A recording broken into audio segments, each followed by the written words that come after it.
Hari ini kita akan mereview sebuah video audio pad dari Dazumba, guys.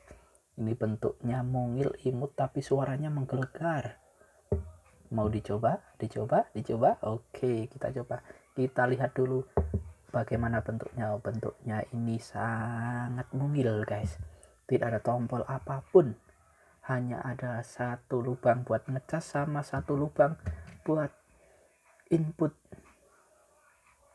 sekaligus inputnya ini sebagai power.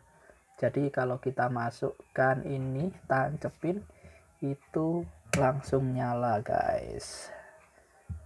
Ini kecil tapi suaranya mantap.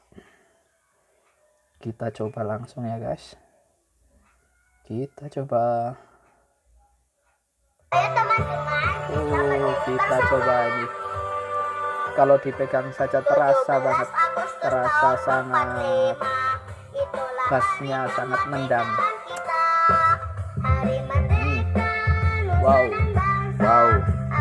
suaranya, bassnya jeduk-jeduk, guys.